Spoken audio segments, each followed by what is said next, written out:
Our next guest is here to detail what has been described as the biggest government cover-up of the 21st century. Now, we've been bringing you periodic updates on the toxic chemical spill in East Palestine, Ohio, largely via on-the-ground reporting from independent journalists at Status Coup, headed by our guest today, Jordan Chariton. Now, Jordan joins us himself to preview a scathing new documentary that digs into the water crisis that started it all in Flint, Michigan. 10 years after the initial Flint reporting, no meaningful change or improvements have been made. Citizens living there are plagued with cancers, neurological and cognitive impairment, or have been left for dead, and some are still subjected to the consequences of the Flint water crisis and lead poisoning. Status Coup released a documentary on Sunday chronicling the failed response in Flint. Here's a sneak peek. What matters right now is this, that Flint River right there is still right there, okay? And those people that are victims of what was played on them are still victims. The 7,000 babies are still brain damaged. The fact of the matter is now. What do you do about it now? You left a lot of people dead and laying in the street, and you still got people dead and laying in the street. Excuse my French. Joining us now is journalist for Status Coup, Jordan Chariton, who helped produce this documentary titled Flint Fatigue. Welcome back to Rising. Hey, thank you for having me. Yes, thanks for joining us. So it's 10 years later. Has the situation improved for the people of Flint? No. In many cases, it's worse because the effects of, heavy metal poisoning, lead, there was a whole lot of other things in that water, take time to manifest. Some people develop cancer within 2 or 3 years after the switch, some 5, some 10.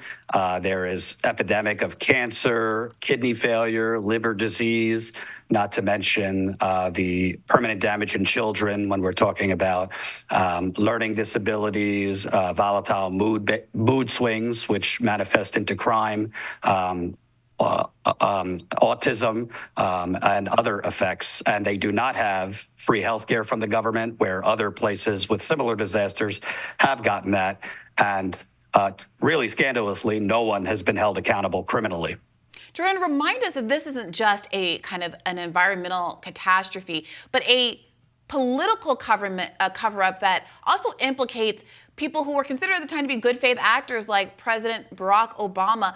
Remind us how this started as a sort of corporate capitalism kind of a choice here that started this entire crisis off. Yeah, the narrative has been wrong from the beginning from mainstream media. The depiction that this was just a tragedy born from government officials trying to save money. This was actually to try and make money. There was a privatization scheme to create a brand new water system in the area Flint is in, and to get Flint, which was legally not allowed to borrow any more money, it was near bankruptcy, to borrow nearly $100 million to help fund the construction of a brand new water system. Not to get too in the weeds, but Detroit was providing Flint its water for 50 years without major issues. But a lot of local officials wanted to bankrupt Detroit and create a regionalized, privatized water system. And they needed Flint as the final city or customer for that pipeline. This is why Flint was using the Flint River temporarily in the first place while this new water system was under construction. And there was charges filed for this allegedly fraudulent financial scheme to indebt Flint with $100 million to join a new water system, and the rest is history. They used the Flint River. They did not add the proper chemicals. They didn't even upgrade the water plant. It would be the equivalent of taking one of these Boeing flights where parts are failing midair. The water plant was the equivalent of getting on a 757 while they're adding the parts midair. So it was basically Wall Street banks, Wells Fargo, JP Morgan, that issued the bonds for Flint to join this new water system. So I'm so glad you brought bowing up, because it does seem like a pattern is emerging. And correct me if I'm wrong. There's an incident like Flint. There's incidents like East Palestine. There was just another trail derailment in New Mexico. There's the whole Boeing kerfuffle, which again, in all of these stories, it does seem to be the case that behind the scenes there is some version of congressional lobbying to get liability waivers, to prevent the kind of regulations that could prevent some of these accidents from taking place in the first place. And in the thread throughout all of them is that when there are these instances of enormous malfeasance, either on the part of government actors or the people who pay them off, the costs are borne overwhelmingly and disproportionately and with no relief or very little relief from the government by the communities, which are overwhelming and disproportionately low-income and working-class communities. That was certainly the case in East Palestine. It seems also to be the case in Flint. Yeah, I mean, when you look at East Palestine, which you guys have reported on, a couple of weeks ago, the NTSB chair testified, speaking with Senator Vance, that Norfolk Southern literally hid from the Ohio governor that the owner of the chemical cars that they blew up was advising against blowing up those cars. They hid that from Governor DeWine when they recommended blowing them up. No criminal investigation has been suggested by Senator Vance. Senator Sherrod Brown happens to be up for re-election. There's other evidence that it was not necessary to blow up those cars, and it was really to open up those tracks quicker because Norfolk Southern was going to lose, potentially $1 million a day as that track was closed. Norfolk Southern has donated millions and millions of dollars to Governor DeWine, other Ohio and Pennsylvania politicians. You do the math. In the case of Flint, the state of Michigan, it was within their motivation to bury the financial fraud that led to the Flint poisoning, because if that financial fraud went forward in criminal court, the state was on the hook for hundreds of millions of dollars of liability because the state signed off on the bond deal that allowed Flint to allegedly, fraudulently borrow $100 million. JP Morgan and Wells Fargo would have also been on the hook potentially for hundreds of millions of dollars. So the common denominator in all those stories is you have government officials, often corporations, either working together directly or indirectly, and this revolving door where the corporations, in my view, purchase the politicians. There's no criminal accountability. I mean, it's a decade since Flint was poisoned. Not one government official, not even like a low-level person to throw under the bus, is in jail. Meanwhile, the media is hysterical about democracy. Right. I think that's a good way to describe it. A lot of the collusion between big business and corrupt officials at the state and local level allowing something like this to happen. I remember when I'm from Michigan, I remember paying attention to the Flint issue closely, and I remember reading that state employees who lived in Flint had bottled water shipped in to their offices for a year before the public became aware of the problem with the water supply in Flint, to show how much was being how much the innocent people there were being lied to. So the EPA says now the water level in Flint is safe, the level of contamination. How do the people feel? Do they trust those regulatory authorities to be being truthful with them? I remember when we've talked to people, or when we've interviewed you and some of your fellow reporters who've been on the ground in East Palestine, they don't trust necessarily what the safety officials are telling them. Yeah, that's another narrative that frankly is BS. Most people don't know this. This is beyond Flint. The EPA's regulatory level for lead, which is 15 parts per billion, that's not a public health measurement. That's a corrosion measurement. The actual safe level for lead in your water is 0, particularly for children.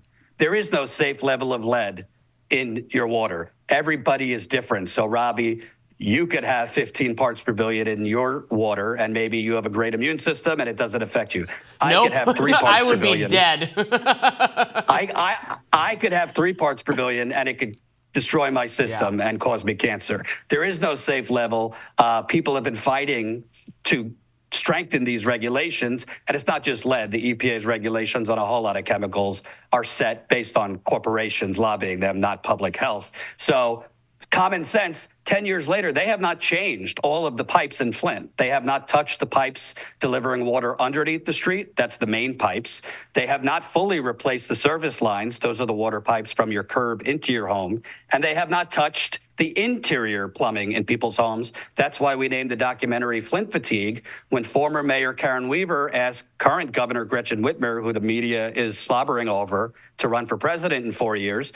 When she asked Gretchen Whitmer for help in getting more funding to replace residents' interior plumbing inside their homes, which had toxic water going through it for 2 years, she was told by Governor Whitmer, this is according to the mayor, the state has Flint fatigue. I can't help you. Oh my gosh. Okay, so I'm glad you brought this back to the contemporary political context. Outside of kind of local politics, I do wonder if there has been any attention at all from any of the presidential candidates, as you've observed, that would be willing to attend to this again, who don't have Flint fatigue. I'm thinking in particular about RFK Jr., if only because he spent so much of his career as an environmental lawyer, really touting cleaning up, the Hudson and things like that. Have you heard any indication or seen any indication that this is an issue that a potential candidate might finally take seriously? No. President Biden, frankly, was the vice president to President Obama, who went to Flint, did a photo op with a glass of water that I'm not even sure was Flint water, to be honest. So vice president, he was vice president, now he's president. He is pushing the narrative that this is now a recovery rather than a crisis. Donald Trump, when he became president, had the opportunity to rectify it. He did nothing. And RFK, I will give him credit, did visit Flint a couple weeks ago, but I haven't seen anything from him policy-wise. I know Cornel West has visited Flint in the past. Jill Stein has commented on it, but I don't see a plan. And frankly, your viewers might not know this. Libby, Montana, which is 96% white, they had an asbestos disaster, I believe in the 2000s. Hundreds of people died. And Max Baucus, who is the Montana senator, he played hardball with Obama and said, I'll give you my vote for Obamacare, which Obama needed every Democrat to vote for it, but you have to give my people free health care. Why does Libby, Montana, which they should have free health care for their health disaster, have universal health care, but the people of Flint, majority black, do not? Flint right now has one of the fastest growing cancer rates in America. It is not from the weather. It's from the water.